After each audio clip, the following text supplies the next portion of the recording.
नमः शिवाय. परमपूज्य आई लिखित परमार्थ मार्गदर्शन भाग पहिला गोपाळकाला. गोष्ट 91. एक ब्राह्मण देशावराला चालला होता.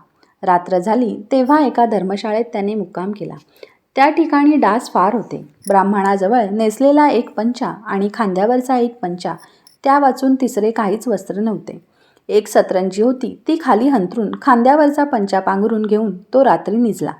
पण पंचा अपुरा असल्यामुळे डोक्यापर्यंत पांघरावे तर पिंडऱ्यापासून उघडे राहत होते आणि पायापर्यंत पांघरावे तर छातीपासून उघडे राहत होते.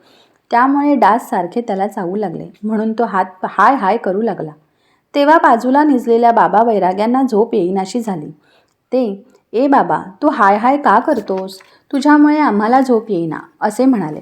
तेव्हा तो ब्राह्मण म्हणाला, "काय करू हो, पांघरून अपुरे पडते, त्यामुळे डास सारखे चावतात." बैरागी म्हणाला, "जेवढा पंचा आहे तेवढ्यात निजावे, म्हणजे डास चावणार नाही."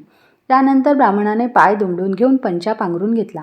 त्यानंतर त्याला गाढ झोप लागली. तात्पर्य: प्रपंचात देखील आपण संतांच्या वचनाचे सहाय्य घेतले असता आपणासही आहे त्या स्थितीत समाधान मानून राहता येईल आणि आपणापासून भोवतालच्या माणसांना पण सौख्य लाभेल. श्री गोपाळ कृष्ण महाराज की जय. श्री सद्गुरुनाथ महाराज की जय. श्री सद्गुरुनाथ महाराज की जय. श्री सद्गुरुनाथ महाराज की जय. परमपूज्य गुरुदेवता श्री कलावती माता की जय.